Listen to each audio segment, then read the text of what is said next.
En 2016, la película animada Zootopia incluyó una crítica muy sutil a la burocracia. En una oficina de tránsito donde se solicitan licencias para conducir, se lleva el registro vehicular y todas esas cosas, pues resulta que todos los funcionarios eran perezosos. Ese marsupial, que así se llama precisamente porque duerme la mayor parte de su vida y sus movimientos son increíblemente lentos. Esta referencia resultó igualmente divertida, pero muy real, pues la burocracia y la lentitud para realizar cualquier trámite parecen ser un problema intrínseco de todas las sociedades en todo el mundo.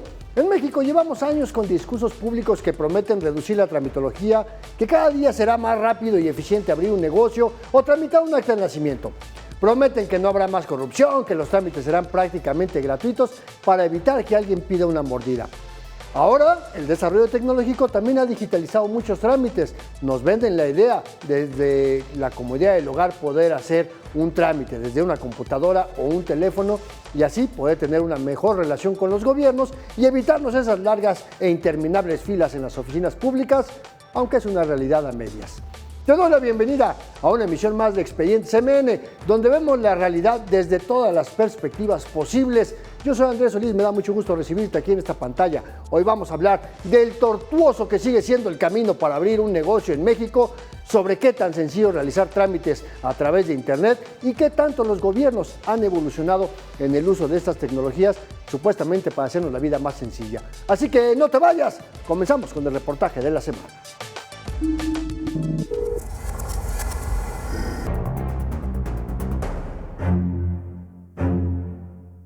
Abrir un negocio en México puede parecer una tarea sencilla en papel, pero para muchos emprendedores es una carrera de obstáculos desde el primer paso. La burocracia, la falta de claridad en los procesos y la corrupción en algunos niveles hacen que el sueño de emprender termine frustrado para muchos antes de abrir las puertas de su negocio. La realidad es que para un emprendedor no hay un ABC o un espacio virtual, porque ahora pues todos estamos en el espacio digital en donde puedas decir paso 1, 2, 3, 4, 5, ¿no? Tengo que sacar mi licencia de funcionamiento o primero mi acta constitutiva. Según el reporte del Doing Business 2020 del Banco Mundial, México ocupaba el lugar 60 de 190 países en facilidad para hacer negocios. Pero cuando se trata de iniciarlo, la historia es distinta, ya que de inmediato el país cae al puesto 107 en la categoría de apertura de empresas. Para el pequeño negocio, no sé, alguien que quiere poner una tortillería, una miscelánea, una tiendita, no existe ese crédito para el que está arrancando,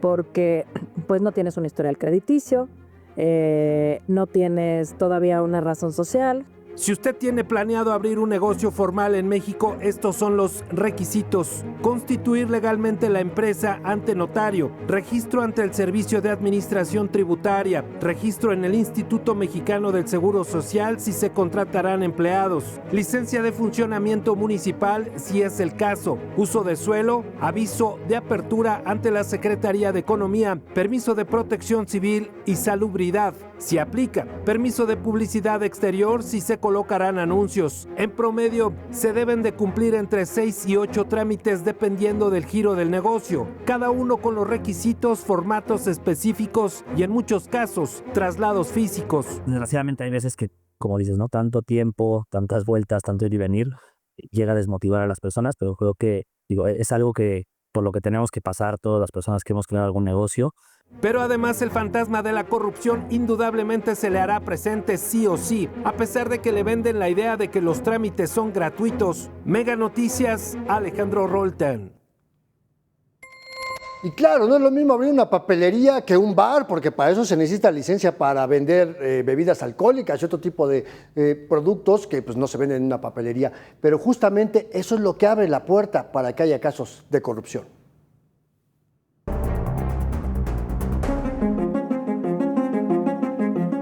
Según la encuesta nacional de calidad e impacto gubernamental ENSIG 2023 del INEGI, el trámite para abrir una empresa fue el segundo con mayor incidencia de corrupción en el país, solo superado por el contacto con autoridades de seguridad pública. El 27.5% de las personas que realizaron este trámite reportaron haber sido víctimas de algún acto de corrupción. En donde hay personas involucradas en el trámite, siempre hay huecos o brechas para que alguien pueda tomar y hacer alguien que se encuentra en situación de vulnerabilidad que pueda ser extorsionado. Esto equivale a más de 74,000 emprendedores afectados en 2023. La mayoría son micro y pequeños empresarios quienes suelen carecer de los recursos para enfrentar procesos legales complejos o prolongados, lo que los hace más vulnerables a prácticas corruptas. Esto ha hecho que varias, incluso empresas internacionales, multinacionales, está documentado, que tengan en sus presupuestos para operar en México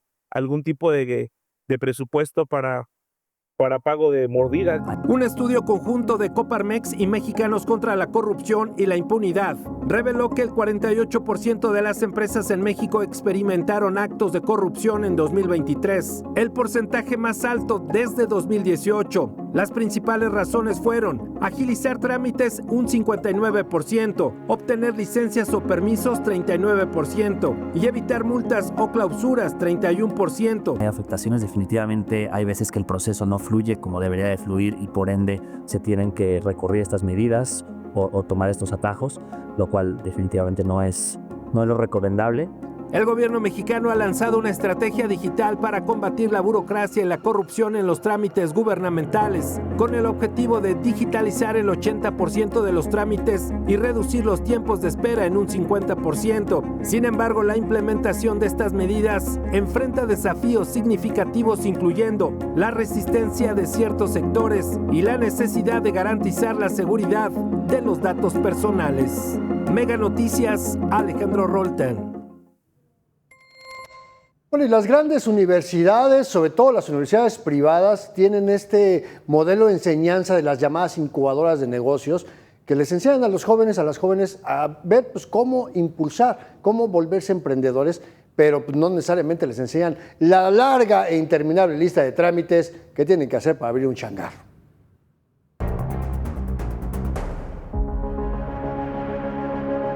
Emprender en México continúa siendo una travesía solitaria marcada por obstáculos estructurales que contrastan con el discurso oficial de apoyo al emprendimiento. A pesar de que el 71% de los mexicanos desea iniciar su propio negocio, según un estudio del Research Land, la realidad es que la mayoría enfrenta el camino sin respaldo institucional y con múltiples barreras que dificultan la consolidación de sus proyectos. En México, desde el sexenio anterior, no hay propiamente fondos públicos, no como lo hubo en algún momento con el Instituto Nacional del Emprendedor, donde llegó a existir un fondo de 9,000 millones de pesos. La Asociación de Emprendedores de México otorgó una calificación de 2.6 sobre 5 al ecosistema emprendedor nacional en 2023. Además, el 69.3% de los emprendedores declara no haber recibido ningún tipo de apoyo para su negocio. El acceso al financiamiento sigue siendo una de las principales barreras para los emprendedores mexicanos. El 62% considera la inversión inicial como un gran obstáculo para arrancar su negocio. Se requiere nuevamente definir políticas públicas y en su momento hasta privadas, si es que hay por ahí modelos de negocio, para que las pymes tengan acceso al financiamiento. Además, la falta de educación financiera y empresarial es otro factor que limita el éxito de los nuevos negocios. 4 de cada 10 emprendedores han experimentado el fracaso en alguna de sus empresas, siendo la falta de conocimiento del mercado y la educación financiera las principales causas. Las pymes son el motor de la economía, porque generan 7 de cada 10 empleos y porque generan más o menos la mitad del PIB. El 84% de los emprendedores señala la corrupción y la inseguridad como sus mayores obstáculos. Yo creo que hay mucha gente que se hace pasar por gestor o por gente que trabaja en las dependencias y terminan pues engañando al pequeño empresario. Emprender en México sigue siendo una hazaña solitaria donde el entusiasmo y la resiliencia de los emprendedores chocan con un entorno poco favorable. Mega Noticias, Alejandro Rolten. Dicen por ahí especialistas que si un negocio nuevo logra superar los primeros 5 años de vida, tiene más probabilidades de sobrevivir. El problema es precisamente la falta de financiamiento y en el sexenio anterior se fue acotando mucho la capacidad que tenía la Banca de Desarrollo Nacional Financiera, el Banco Nacional de Comercio Exterior, justamente para apoyar los emprendimientos, como lo hemos estado revisando. En este trabajo de mi compañero periodista Alejandro Rodal, a quien le doy la bienvenida. Andrés, ¿cómo estás? Mi querido Alex, Muchas gracias por bienvenido, invitarme. como siempre, aquí. Bueno, pues es un asunto muy complicado porque, como lo escuchamos, el 50% del Producto Interno Bruto viene de las pymes. Las pymes son muy importantes para el desarrollo económico del país. Entonces, si no se empiezan a desarrollar y si no se dan las facilidades para que las pequeñas y medianas empresas puedan crecer y puedan aportar precisamente pues este capital al país, pues prácticamente se ve una situación muy complicada. Acuérdate que el sexenio, la administración pasada, se acabó con este Instituto del Emprendedor, que era de alguna manera muy importante porque ahí te capacitaban, te daban de alguna manera una forma para que tú pudieras emprender, para que tú pudieras llevar a cabo tu negocio. Y bueno, esto es muy importante, pero prácticamente lo terminaron, ¿no? Pero además, fíjate, Alex, déjame recordar un poquito a la audiencia, porque es una historia larga que no empezó con el sección anterior. Tú recordarás al presidente Vicente Fox, Sí, claro. cuando prometió, dijo, boche y changarro Changarros. para todos, ¿no? Sí, claro, por Pero supuesto. nunca hubo precisamente un programa de financiamiento para nuevos negocios. Después vino el gobierno de Felipe Calderón y dijo, vamos a exentar de impuestos a aquellos negocios nuevos que además contraten jóvenes. Ajá. Y tampoco hubo resultados plausibles, ¿no? Favorables. El gobierno de Enrique Peña Nieto creó el Instituto del Emprendedor, que fue un proyecto que desarrolló Peña cuando era gobernador del Estado de México. Y aún y cuando hubo ciertos avances, pues tampoco dio los resultados esperados.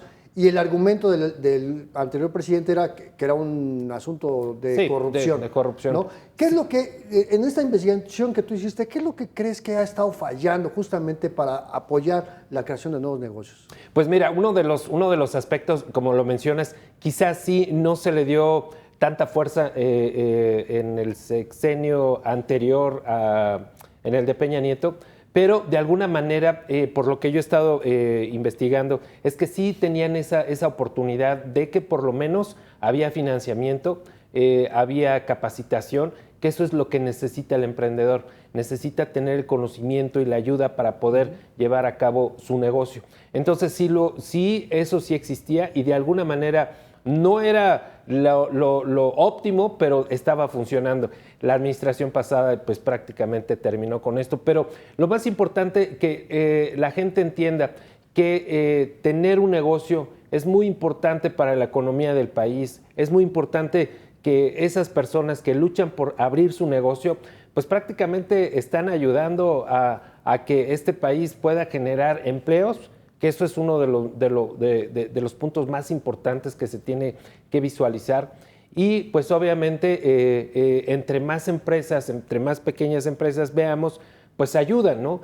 Desafortunadamente lo que también nos encontramos es que ahora hay muchos negocios que no están regularizados, que prácticamente es en la calle donde van y se ponen estos negocios. Entonces no están aportando este dinero que tendría que ir a las arcas del gobierno, precisamente pues para que se pudiera gastar en lo necesario, en lo que tiene que hacer el gobierno. No se está haciendo. Entonces ahí hay un desbalance importante, pero creo que se tiene que seguir con este sistema de poder ayudar a los pequeños y medianas empresas para que funcione. Ahora, ¿cuál es el trámite? Los trámites que vemos, ¿no? Ese es el gran tema, porque, es lo difícil, porque tú puedes ¿no? decir, vamos reduciendo trámites, todo el asunto, pero la verdad es que ni reducen la cantidad de trámites o los requisitos para poder cumplir el trámite, Alex. Exactamente, son 197, acuérdate que dijo el gobierno federal que van a ser 197 trámites que se van a quitar y todo lo demás se va a digitalizar.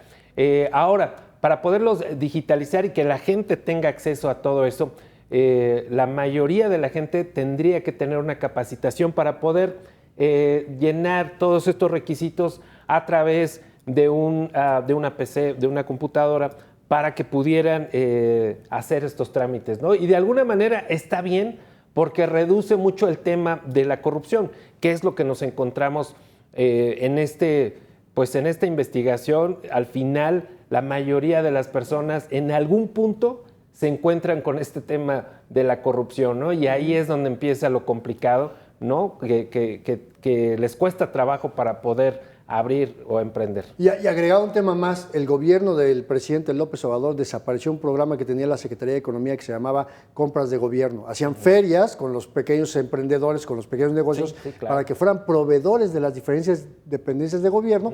Cancelan ese programa y entonces pues condenas a los pequeños negocios a que no tengan opciones para ir creciendo, ¿no? Claro. Y sobrevivir esos 5 años. Pero bueno, Sí. mucho que platicar sobre este tema, mi Eso. querido Alejandro Roldán, pero aquí será siempre bienvenido. Te agradezco mucho, ¿Sí? Andrés, de verdad, Me ha muchas sido un gracias. placer Al contrario, saludarte gracias, a ti, mi querido gracias a amigo. ti, muchas Y- gracias por invitarme. No, al contrario, este es tu espacio. Y vámonos a los cuentos 50, porque cuando la realidad supera la ficción, estos son los cuentos 50. Y vamos al número 1. Pues resulta que la Organización Internacional de Normalización, la famosa ISO, recomienda un máximo de 7 días para abrir un negocio. En México las autoridades dicen que es de 8 días. Eso dicen las autoridades. Bueno, pues ¿qué crees? Que no es cierto, porque si consideramos altas, bajas, licencias, permisos, trámites, registros ante notario público, pues resulta que abrir un negocio en México desde cero puede tardar hasta 90 días, es decir, 3 meses. Pues así la cosa. Bueno, en medio, cuentos 50 número 2, en medio del boom del Tratado de Libre Comercio, el gobierno mexicano anunció la creación de la Comisión de la Mejora Regulatoria para que todas las dependencias fueran reduciendo sus requisitos y trámites y tiempos de espera, ¿no? Muy padrísimo la COFEMER. Bueno, pues esta COFEMER ya cumplió 30 años y si sigue ahí tan campante, ¿qué significa? Pues que no ha servido para resolver el problema. Seguimos teniendo tramitología. Así es esta realidad de este país. Bueno, más adelante vamos a regresar con más cuentos 50. No te despegues de esta pantalla. Vamos rápidamente a una pausa. Regresamos con más aquí en Expedientes MN a través de toda la cadena de Mega Noticias.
Qué bueno que seguimos aquí en Expedientes MN, qué bueno que nos sigues acompañando. Estamos hablando de este tema de la tramitología, la burocracia, este gobierno lento, como decía aquel, ¿no? El elefante reumático. Bueno, Pues me da muchísimo gusto recibir aquí en Expediente CMN a César Miguel Valenzuela Espinosa, que es director de Transparencia y Gestión Pública con una consultoría especializada, que además con muchísima experiencia, César, en administración pública, ha sido servidor público, conoces el monstruo desde adentro. ¿Cómo estás, mi querido César? Qué gusto saludarte. Un abrazo hasta la hermana República de Sinaloa.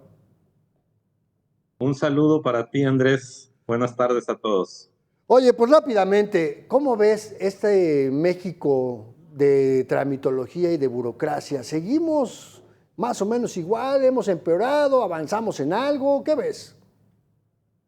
Mira, quisiera decir que hemos mejorado, pero lamentablemente no es así. Hemos vivido 6 años en la administración anterior, el gobierno federal, de una concentración. Es decir, se centralizaron muchas de las decisiones y con esa centralización lo que provocó fue una gestión más lenta. Es decir, trámites que anteriormente se podían realizar en 3 días, en una semana, actualmente no sabemos si puedan llevar 2 semanas, un mes o más. ¿Por qué razón? Porque trataron de desaparecer prácticamente las delegaciones que sí requerían un rediseño, pero en realidad lo que hicieron fue reducirlas al mínimo, concentrar todas las decisiones en el centro y lamentablemente las cosas han ido de mal en peor. Ese sería mi punto de vista. Ahora bien, si lo vemos desde el otro punto de vista de la iniciativa que ha tenido el gobierno federal para eliminar los trámites que le llaman burocráticos, yo ahí corregiría. No son trámites burocráticos, deben de ser trámites burocráticos innecesarios, porque todo trámite en la administración pública es burocrático. Entonces, sabemos que esto viene de una expresión despectiva, ¿no? De que burocrático tiene que ver con lentitud, etcétera, ¿no? Pero allá voy. Es decir, esos trámites burocráticos a los que les llaman y la digitalización que se propone, para empezar, no se puede digitalizar, y te lo digo por una experiencia vivida ya hace poco más de 25 años, en la cual estuvimos, comento la experiencia personal, en algunas discusiones con tecnólogos, es decir, informáticos, expertos en todo este tema de digitalización, hace más de 2 décadas, donde ellos decían que primero se tenía que digitalizar y después había que diseñar y sistematizar los procedimientos. Lo comento, tal vez es un aspecto muy técnico, pero vale la pena mencionarlo, porque lo más importante es hacer un paso a paso de los diferentes procedimientos para que después lleguen a digitalizarse. Y culmino con lo siguiente. El gran problema es que, y no lo digo de manera despectiva, lo digo con toda la buena intención, es que muchas veces en el centro de la República se piensa que después de Tlalnepantla todo es igual, ¿no? Que la provincia empieza en los límites de la Ciudad de México y que todo es igual. Y eso es un gran error. ¿Por qué? Porque somos 32 entidades federativas, después de la Ciudad de México somos 31, y muchos son diferentes. Podría hablar en el caso del noroeste, donde como consultor hemos trabajado por más de 20 años en varias ciudades, en varios municipios, y hemos hecho este tipo de trabajos. Cada municipio tiene una experiencia diferente. Claro. Cada municipio, y no estoy hablando de los municipios del centro y del sureste de México, que ahí tenemos el caso de Michoacán, el caso de Chiapas y demás, que tienen cientos de municipios. Estoy hablando, por ejemplo, Sinaloa tiene 20 municipios. Hasta hace poco eran 18 nada más. Y aquí es muy sencillo. Hay una tipología de 3 tipos de municipios, donde hay los grandes, los medianos y los pequeños. Pero en el resto del país hay una diversidad donde en unos lugares hay usos y costumbres, en otros un poco más modernos, en fin. Ahora, ¿por qué menciono eso? Porque cada municipio, de acuerdo a la Constitución y la autonomía que deben de tener los municipios, ellos pueden definir sus propios reglamentos para cualquier procedimiento. En muchos ni siquiera los hay, en otros sí los hay, pero son muy diversos. Entonces, pensar que desde el centro de la República vas a lograr que todos los municipios y todas las entidades federativas se uniformen en los procedimientos es un grave error por una razón. Estos errores cuestan muy caros.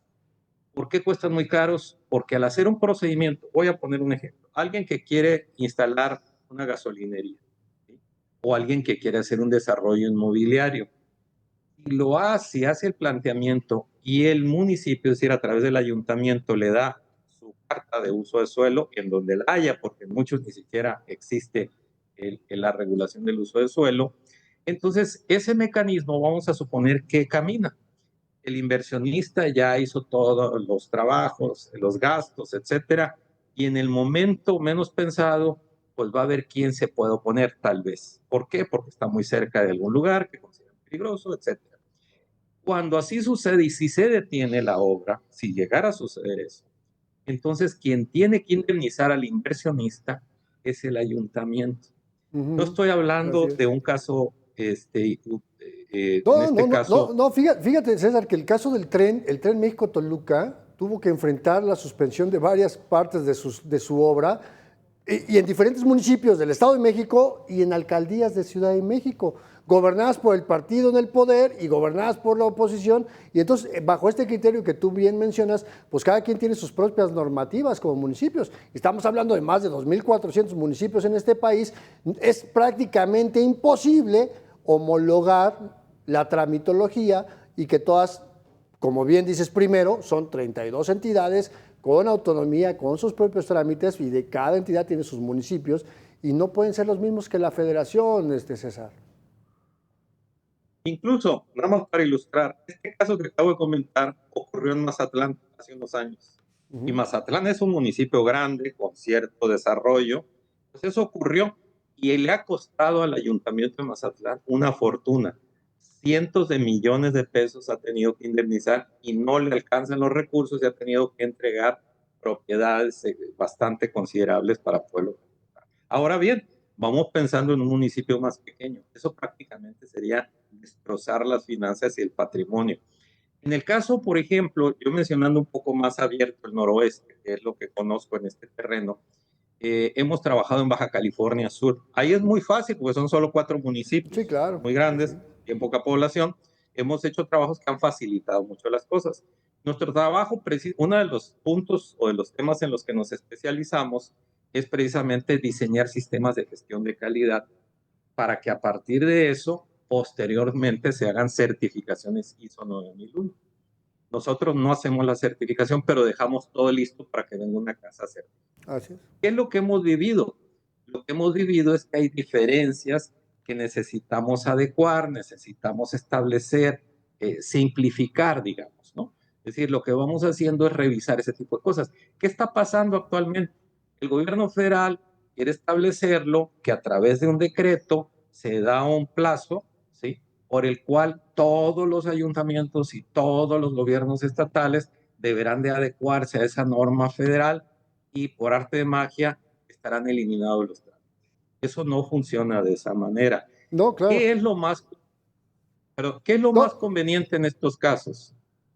Algo más conveniente puede ser ir creando tipologías por municipios, es decir, cuáles son los municipios que son más homogéneos y sobre esos tratar de homologar sus reglamentos, ¿sí? Y tratar de que esos trámites que pretende el gobierno federal, que está muy bien, o sea, es una iniciativa que yo la vi con muy buenos ojos.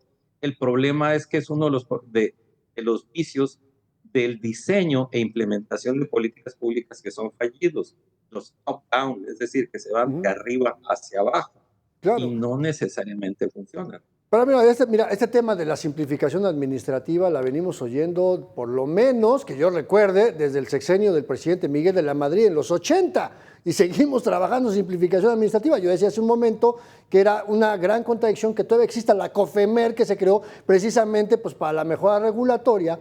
Y entonces yo creo que esto que planteas de poder estandarizar ciertos requisitos, ciertos trámites para cierto tipo de procedimientos, puede ayudar, ¿no? Porque también no es lo mismo querer instalar una gasolinería que un restaurante, que abrir una papelería, que poner un hospital privado o que alguien que quiera hacer una rectificación de acta de nacimiento, pedir un permiso de obra para ampliar su casa, dar de alta un coche o darlo de baja, cambiar las placas. En fin, hay una enorme cantidad de burocracia y concentrarlo todo, como lo que hacía el gobierno federal, a través de la Agencia de Transformación Digital, pues también es como un poco ilusorio, César, pensando que todo el mundo tiene internet. Y eso es mentira. Sí, te comento otra cosa. A mí me tocó implementar lo que fue la primera ley de acceso a la información, de transparencia y acceso a la información en México. Fue antes de la ley federal aquí en Sinaloa. Y a mí me tocó implementarla. Y una de las tareas que hicimos al principio fue asegurarnos que todos los municipios de Sinaloa tuvieran internet. En la mitad de ellos ni siquiera existía. Y lo logramos a través de convenios y demás. Esa es una primera etapa, por ejemplo. De ahí que se habla de que en términos de política pública, que eso lamentablemente yo creo que no lo han revisado bien quienes están cerca del poder, normalmente se invierte aproximadamente como un 90% de los recursos en el diseño de la política pública. En la implementación, es decir, en el llevar a la práctica, no se le invierte ni el 5%. ¿Por qué? Bueno, porque se dice, ya tengo un decreto y el decreto se aplica, el decreto se cumple. Pero eso no funciona así.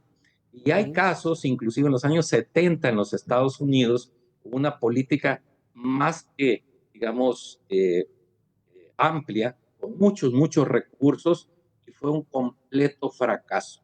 Con todos los recursos económicos, con toda la intelectualidad apoyando, pero el grave error fue el problema de la implementación y el problema de la evaluación. Entonces yo creo que sí hace falta que estudien un poquito de experiencias en materia de política pública, pero sobre todo una cosa, estamos acostumbrados a lo que es el análisis, o más bien el pensamiento analítico, es decir, el todo es igual a la suma de las partes, ¿no? Y en esto, en el tema de la tramitología, en el tema de las certificaciones ISO, que ya es la culminación, lo que debe prevalecer es un pensamiento sistémico. ¿Por qué? Tenemos que diseñar sistemas y los sistemas prácticamente son parte de otros sistemas, pensando, no voy a entrar al detalle, pensando en el sistema nervioso, el sistema digestivo, el sistema respiratorio en el cuerpo humano, pensando en el sistema solar, etcétera, etcétera. Todo está en base a sistemas. Entonces, si este tipo de reformas las tratan de elaborar a partir de un pensamiento analítico, no va a poder lograrse. Esto es sistémico. Para que tú puedas hacer un trámite desde el centro de la República o en cualquier parte y te metas por internet y quieras establecer una sucursal o alguna otra cosa, pues necesitas eso, que haya esa sistematización de los diferentes trámites. Y sin ceder su autonomía, los ayuntamientos lo pueden lograr y los estados pueden hacer una buena labor, pero ojo, ahí los gobiernos estatales le tienen que entrar con una política pública estatal. El gobierno federal los debe de apoyar también porque esto cuesta. Y cuesta muchísimo dinero, César, porque además también cuando la persona requiere, por el trámite que sea, y acudir a diferentes dependencias y no se comunican entre sí las dependencias, pues ahí ya tenemos otro problema. Si no se comunican entre niveles de gobierno, entonces el problema crece. Y si aparte, como tú bien lo señalas, no hay un modelo de seguimiento y de evaluación de cómo va avanzando esa política pública, pues simplemente estamos condenados al fracaso. Pero bueno, César, tú sabes que el tiempo en televisión es bastante ingrato y yo te quiero agradecer como siempre que nos hayas acompañado, César Valenzuela, director de Transparencia y Gestión Pública Consultores. Pero no te vayas, regálame unos minutitos más para hacerte unas últimas preguntas, si te parece. Con mucho gusto, Andrés. Vámonos a De Bote Pronto. Mira, la dinámica, César, de esta sección de Bote Pronto es muy sencilla. Yo te voy a plantear una idea y tú me la puedes resumir en una o dos palabras. ¿Te parece bien? Adelante. Dale, vamos a jugar. Pregunta número 1.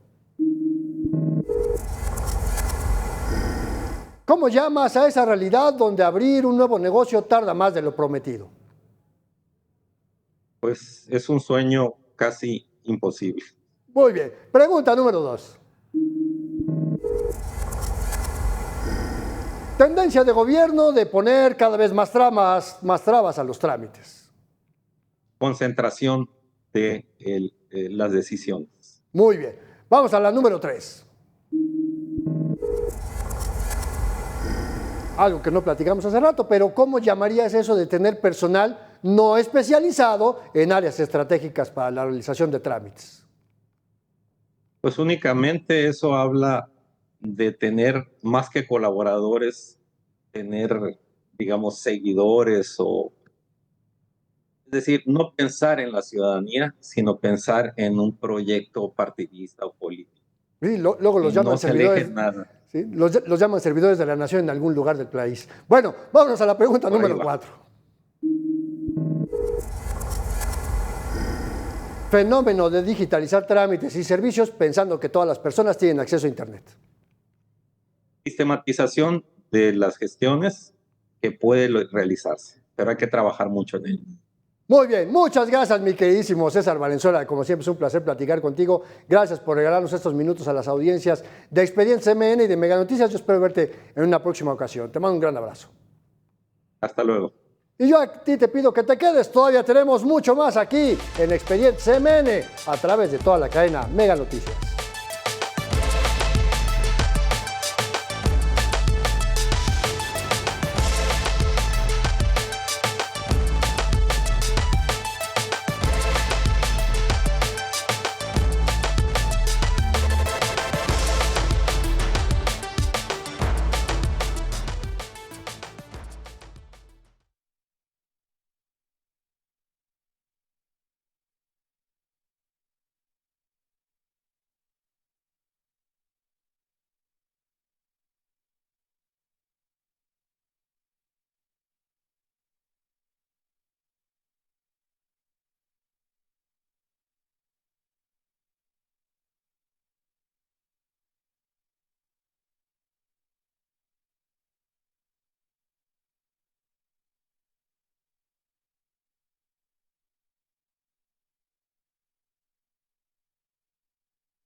En el mundo de la tramitología, cada persona en este país, en México, realizamos en promedio 487 trámites a lo largo de nuestra vida. Esto de acuerdo con la propia Agencia de Transformación Digital del Gobierno Federal. ¿Qué quiere decir? Pues que además el 85% de estos trámites los realizamos con autoridades locales, municipios y estados. ¿Qué hacer ante tanto trámite? ¿Qué hacer y cómo trasladar todo esto al universo digital? Seguimos siendo un país sumido en la tramitología física y ahora también en la digital.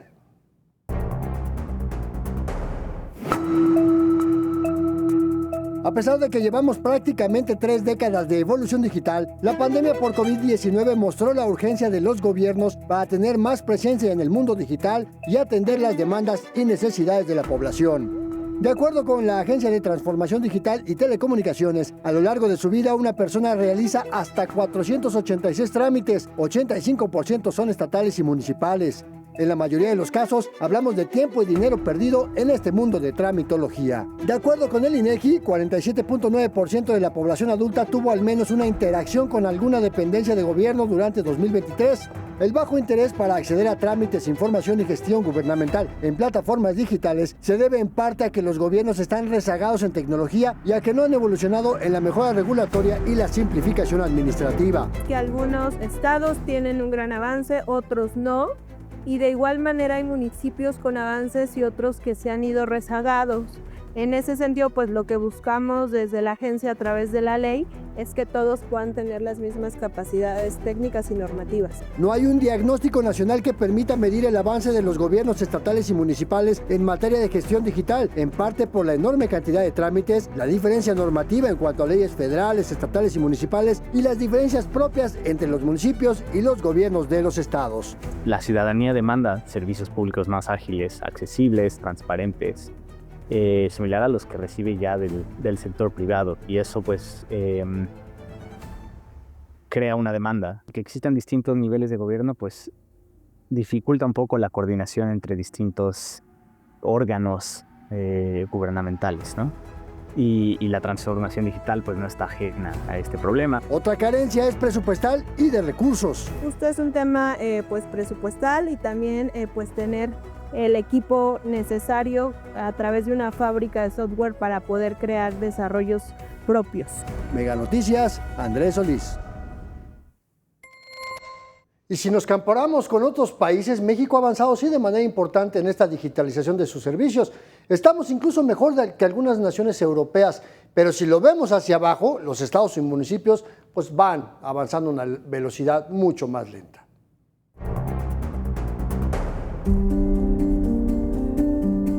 Entre los 38 países integrantes de la Organización para la Cooperación y Desarrollo Económico, México se encuentra en el lugar 26 en el índice de gobierno digital. La OCDE evalúa 6 dimensiones que son diseño digital, sector público basado en datos, gobierno como plataforma, abierto por defecto, orientado al usuario y proactividad, y lo que se mide es el desarrollo de las plataformas digitales y su uso para la gestión de gobierno. El gobierno digital juega también como un aliado importante para brindar mejores soluciones a la población y también fortalecer esos canales de comunicación entre ciudadanos y gobierno.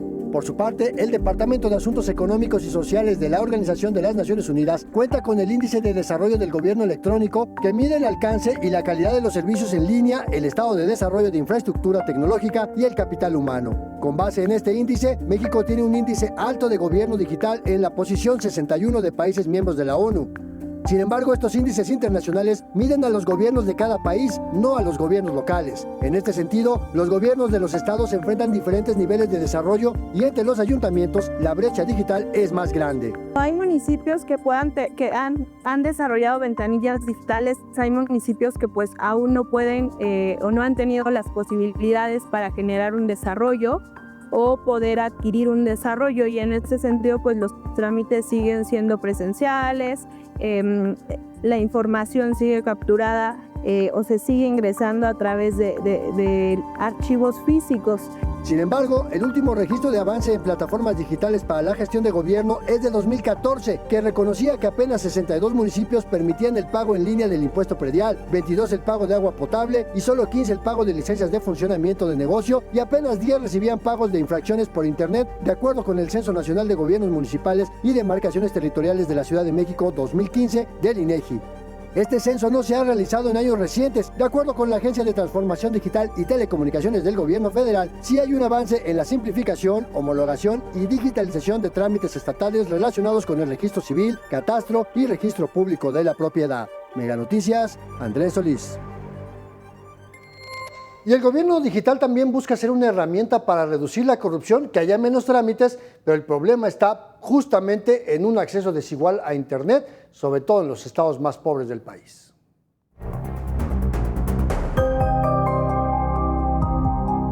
El gobierno federal busca reducir y simplificar trámites para evitar la burocracia y corrupción. En promedio, cada persona gasta 3,368 pesos al año en mordidas y pagos indebidos para agilizar trámites, sortear multas y acceder a contratos. Esto de acuerdo con la encuesta nacional de calidad e impacto gubernamental del INEGI.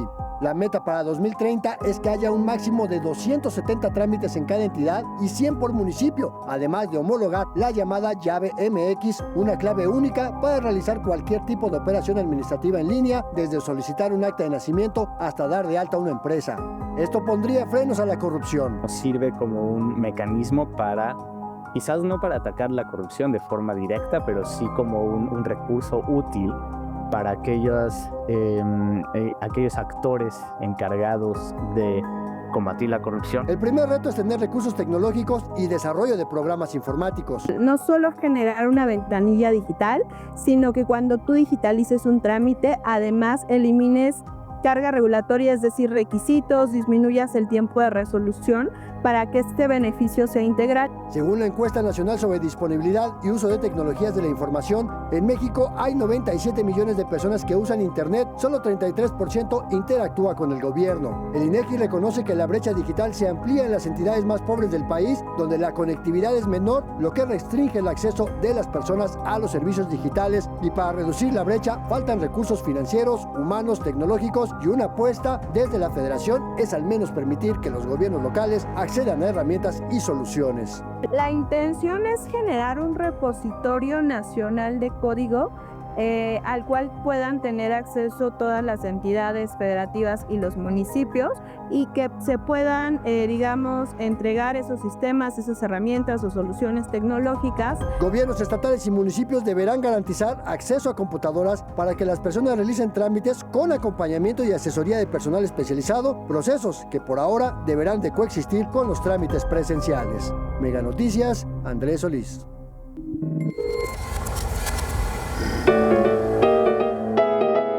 Y cuando una imagen dice más que 1000 palabras, estamos viendo aquí este cartón del monero Dante, pues donde vemos que hasta Santa Claus, todavía no es Navidad, pero hasta Santa Claus tiene que padecer la burocracia y pues se vuelve una pequeña chimenea por donde hay que pasar lo que se pueda. Esta imagen nos muestra que efectivamente en cualquier lugar, en cualquier circunstancia, vamos a tener que seguir enfrentando este tema de los trámites y que, bueno, será una larga carrera contra el tiempo para reducir la tramitología y pues esta simplificación administrativa que además cuesta muchísimo dinero.